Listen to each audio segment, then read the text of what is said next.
What's going on, everyone? So I can't be the only one that wants to know what happened to Darius Bazley, right? Like he was killing it in summer league for the Lakers. Looked like a guy that we all were like, man, you got to give this guy a shot, whether it's on a two-way or the main roster spot. At least get him to training camp and let's see what he can provide for you. Gives you the size, the athleticism, the defense, little capability of create for himself, create a little bit for others. I mean, he was just checking off all the boxes for the Lakers.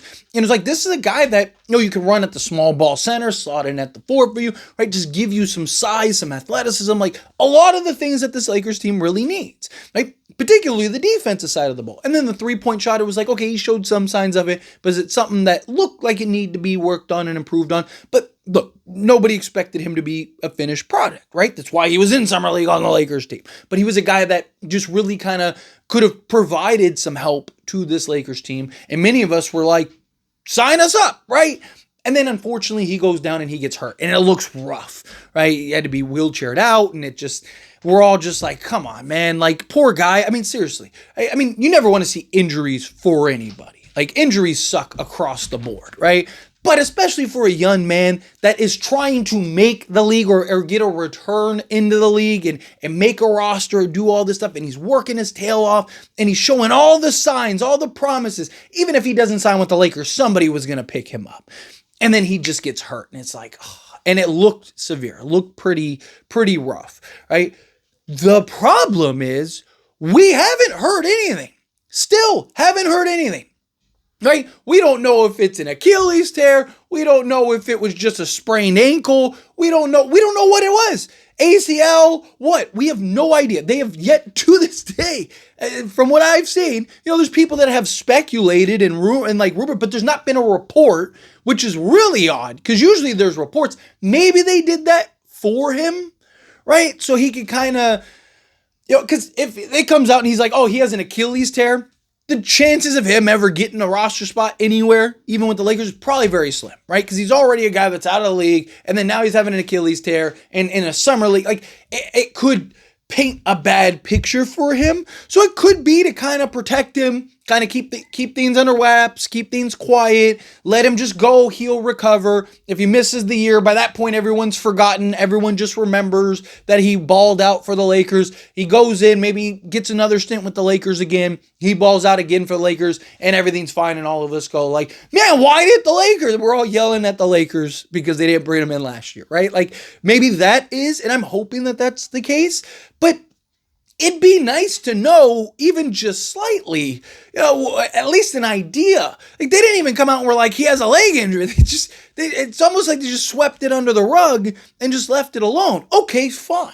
No problems. To me, I don't really care, right? Like, if you want to keep that private, obviously I care about the injury, but I'm talking about like whether you want to make it public or not. I don't really care. Right? I just want to know, is he good? Can he go? Why isn't he in our training camp? Right? At least give us that. Give us some information, like he's still recovering, whatever. Because the hope was, and I talked about this when he got hurt, right? That my hope is that it's nothing significant. Obviously it looked rough, but we've seen injuries of players that, spring back up. He's young. He's 25, so just turned 25 too. So it was like, okay, maybe he's a guy that just dealt with, maybe it's a minor thing, or maybe it's just like a sprain or a contusion or something like that just was really bad, right? That he can spend, even some like serious injuries will take like, 2 months, 3 months to heal and get back. So it was like, okay, hopefully things can kind of line up and then he can be ready to go for training camp. And then we get information that, Lakers have signed and brought in Darius Bazley into training camp.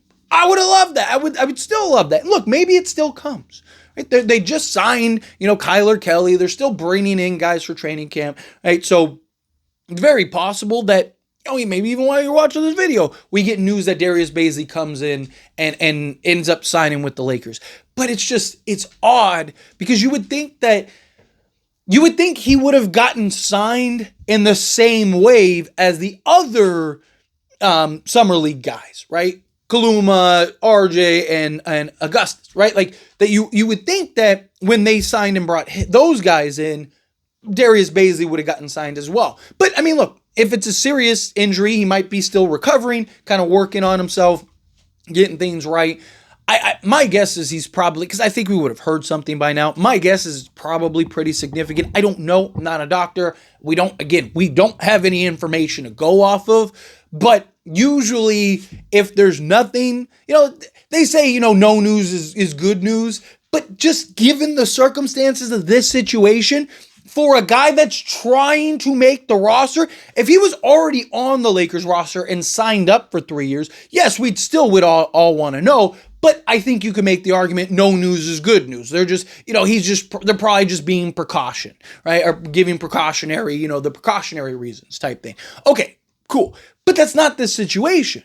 He's a guy that's trying to make a roster. He's not signed anywhere. So if he's not going to go to the Lakers training camp, you would think he'd want to go to another team's training camp, which if he's still not getting signed via training camp invites or exhibit 10s or two-ways or anything like that, that signals to me, again, just my opinion, that it's significant, that it's a serious injury. Now, that doesn't mean it's serious, so serious that he's going to miss a year, right? It could be something that's like 3 or 4 months, but that would basically put him out. He'd be out. He'd have to essentially sit the entire season, or maybe he ends up on the Lakers. I don't even think, I guess he could be on the G League team, right? Because I don't think that they can sign him to a two-way, if I'm not mistaken, right? But I think they could bring him into the G League and have him be a G League guy. So maybe that's what they do and keep him under the G League umbrella. But the problem is as soon as he gets an opportunity, he's probably going to take it. And if he starts balling out in the G League, which we saw him ball out in Summer League, like if he does that in the G League, somebody's probably going to bring him up on a two-way or, main roster spot contract or something like that, especially if a team does like a trade or something and it's like, hey, we need to fill a roster spot. Maybe so like let's say the Lakers roster is complete. We get past the trade deadline, everything like that. Everything's boom, boom, boom, boom, right? We're good. All right. Maybe the Lakers could bring in Darius Bazley on like a 1-year kind of contract, right? And sign him, after the trade deadline. Obviously, they would probably wait for, buyout candidates and stuff. But one, if they have the roster already done, like let's say they do Andrew Wiggins trade and they do all this stuff and the Lakers are basically good to go, they if they just kind of need to fill that 15th roster spot, and they're not really in the market for buyouts, or, if they have multiple, maybe you get after the trade deadline, because you still get a couple weeks, even if you're under, like say they have 12 players on the roster, still get like 2 weeks to basically fill that in. So that gets you to the buyout market. Say you sign 2 buyout guys or a buyout guy, boom, now you got that. And then you still have that 15th spot. Maybe then you could bring in Darius Bazley, right? And let him kind of just be a placeholder for you. Because you're going in the playoffs, you're not going to go 15 deep anyway, right? Darius Bazley could just be an athletic wing off the bench in a pinch if you need it, right? Maybe you could do something like that to where now he has this time to recover. You still kind of keep him under the Lakers banner. You sign him that 1-year deal. He becomes a free agent in the offseason, and then you can, let him play Summer League and do everything again. Kind of see, okay, is he healthy still? Okay, boom, he's good. Then you can sign him to a new deal, or you could just take a flyer on him if you think you've seen enough, or, maybe if you sign him with a couple games left in the season, maybe you can kind of let him, like say there's 20 games left. Maybe you can get him and squeeze him into like 10 of those games, right? And just kind of get just kind of get a look, kind of get a feel of like, okay, how is he looking? How is he shaping up? Okay, he's still showing all those signs. Okay, hey, you know what? Let's in the offseason, we'll give him, a vet minimum prove it deal, 1+1 or something like that with like a team option or something, especially because they want to preserve cap space in 2027. Or maybe they do the 2-year thing where you sign him to finish out this season, and then he's under contract all of next season, kind of what they did with like Jordan Goodwin, right? And he's on like a non-guaranteed or a partial guarantee next offseason, so that way if they need to clear a rush spot, they can. They want to trade him, they can. Or if they want to keep him around, they could still maintain that flexibility, especially if they don't have to make a decision on him until like, January or February, whatever. So those are a couple options that maybe Darius Bazley could still be a Laker. My guess is that ship has sailed at least this season.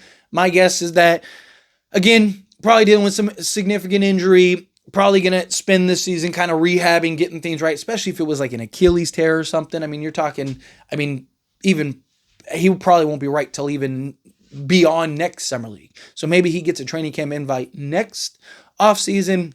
Again, it's just really unfortunate with Darius Bazley, and it's so frustrating that we didn't get any word. Like, we still haven't gotten anything on him. And he's a guy that I really, I was excited for, right? Genuinely, I think most people was like, man, did the Lakers just find another gem? Did the Lakers just find another guy that is exactly what this team needs? Size, athletic, versatile, right? Can do multiple things out on the basketball court, isn't just, beholden to, being reliant on Luka and stuff like that. A guy that could, could he be a wish Lamar Odom for us off the bench, where he can initiate plays and maybe hit the occasional three and rebound and block shots and defend and do all these things for this Lakers team, right? Like, we all kind of have this vision of man, I even talked about, man, imagine a year or two from now when Bazley's coming into his zone and Adu Thero's coming into his zone and maybe an Arthur Kaluma's coming into his zone, and just having Luka with Thero, Kaluma, Bazley, and then a DeAndre Ayton. The size, the length, the defense, the versatility, the athleticism, all put around Luka Doncic, right? And if all three guys can be, at least league average or slightly above league average, 37% from three-point range. If all three of those guys can be in that range, Lakers might actually have something. They might have, legit defense and size and versatility, kind of have all these 6'7" to 6'9" versatile athletic wings and stuff. That was the goal. That was the vision. And it's just sapped away so quickly. And it's just it's such a bummer. It really is. It's just a bummer, because it's just man, I think he would have at least been a two-way guy. He was playing so well. You had to. You couldn't just be oh no, we're just not going to. I think Laker fans would have been upset and bothered if he didn't, because he was our best summer league guy. Bronny was really good too, but he was, for the guys that we were kind of going in unknown, he was one of the real bright spots. He was one of the better guys. But, kind of look at what he's done. I want to go over some of the stats here for what he's done. Again, he's been kind of limited. The most games he's ever played in a season was 69 with OKC back in 2021, 2022. And he was 11 points, 6 rebounds, 1.5 assists, a steal, and a block per game. And that was in basically 27, almost 28 minutes per game. And he was 21 years old, right? So he's shown some promise. And then he had the stint where he played 43 games, where he went between OKC and Phoenix, in which he averaged about 5 points, 3 rebounds. But you look at last season, between Philadelphia and Utah, like I said, he's kind of been this journeyman. He played 9 games, averaged 16.9 minutes per game, 3.3 field goal attempts per game, shot 60% from the floor. He shot 25% from three-point range, but only on 0.9 attempts, so he didn't really even get a real sample size. He did shoot the previous year with OKC at 40% on 1.3 attempts, so that was a good sign. Again, small sample size, but even small sample size, 40%, better than 25%. But you look at, and again, you also got to keep in mind, he only played 9 games, right? So he probably only took 4 threes that entire time and made one of them. He was 1 of 4 probably, right? On a team like that, he might get that a game type thing. But 2-point range was 72.7% on 2.4 attempts, which is really good. EFG of 63.3%. 83.3% from the free throw line, which is good. You want good shooting, even with Utah on 2 attempts per game. Average shot 83.3%. And then from the rebounding standpoint, 3 rebounds, including a offensive rebound, an assist, a steal, a block, and 5.3 points per game. And again, that was in basically 17 minutes of action. If you look at his per 36, doesn't tell you everything, but kind of gives you an idea of what he would have been last season. He would have been 11.5 points, 6.6 rebounds, we'll round up, 2 assists, 1.5 steals, 2 blocks per game. Gives you defense, gives you rebounding, gives you scoring, gives you athleticism, gives you all the things that you'd want to check off on the box in order to keep him, sign him, and acquire, right? So I just, again, it's unfortunate that it happened the way that it happened. I just think it's really odd. We don't have any word, nothing, not a peep, not hey guys, he'll be back in a month. Nothing. Even if you don't want to tell us what the injury is or what anything is, at least just relay, hey, He'll be back next year.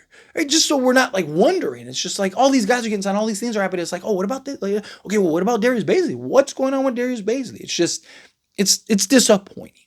But anyway, as always, this is a discussion. I pass a question on you. Let me know your thoughts and opinions down in the comments. That being said, if you haven't liked this video, hit that like button. Helps me out. So we enjoy these types of videos. Truly appreciate it. Not subscribe channel. Hit that subscribe button. Turn on the bell notifications. Appreciate y'all. See you in the next one.